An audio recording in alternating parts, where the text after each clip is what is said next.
这里是澳洲中文电视台。The open letter is part of the launch of the campaign. It is being supported by media activity and also a communications campaign, particularly looking at social media, which we know is heavily used by international students. In the lead up to the open letter, we've been engaging quite heavily with stakeholders in the international student space. So that includes peak bodies such as the Council for International Students of Australia, universities, private colleges and professional bodies. So that engagement will continue. We'll be partnering with some of those stakeholders to continue distributing the message and promoting the open letter messages, which are come to the Fair Work Ombudsman for information, get informed, know your rights and come to us for help and assistance if something is going wrong. We know that international students can be vulnerable to exploitation in the workplace for a number of reasons, and despite making up a large proportion of temporary entrants to Australia, the number of students that were coming to us for assistance was disproportionately low. In 2016, they represented only 10% of our requests for assistance from visa holders and less than 2% overall. So that, together with some research which we commissioned, showed us that there was a low awareness of workplace rights amongst international students, and also they didn't know largely where to come to seek help and assistance. So the open letter is the start of part of a larger campaign about reaching out to international students, equipping them with some information about their workplace rights, giving them confidence to speak up if something is wrong, and importantly, letting them know that they can come to us for free help and advice.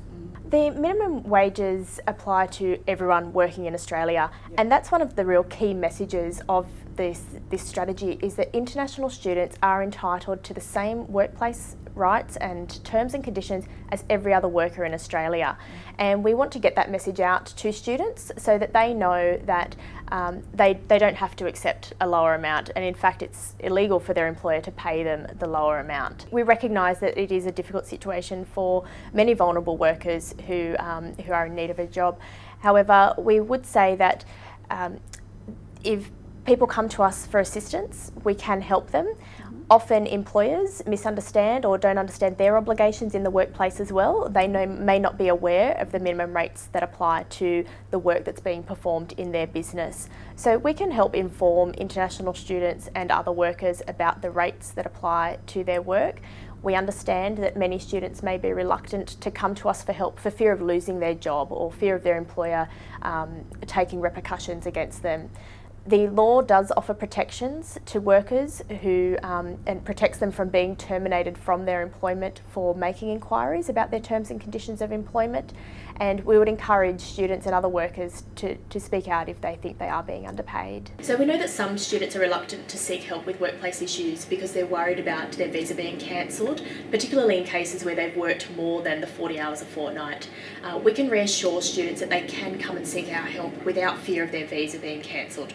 The Fair Work Ombudsman has an agreement with the Department of Immigration and Border Protection that if a student is working with us to progress an inquiry into a workplace issue, then their visa will not be cancelled because they've worked in excess of their hours. Mm-hmm. We've had a case of an international student from Shanghai in a Queensland restaurant actually.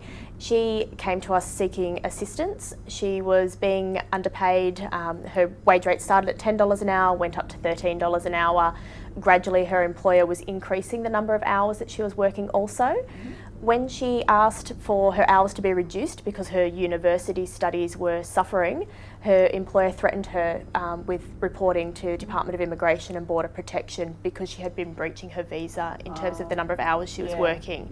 Yeah. Obviously it was a very stressful situation for the student, and thankfully her careers advisor, I believe it was, or someone at the university suggested she contact us for help. Mm-hmm. She did come to us and agreed to make an online claim, and through the Fair Work Ombudsman engaging with the employer, she was able to recover $8,000 in back pay. And in that case, and it's the case in many of our requests for assistance, the employer cooperated with us, so we were able to reach a good resolution in that case. Very few of our matters actually proceed through to court proceedings. That action is reserved for the most serious of contraventions or those where there's a deliberate disregard for the law.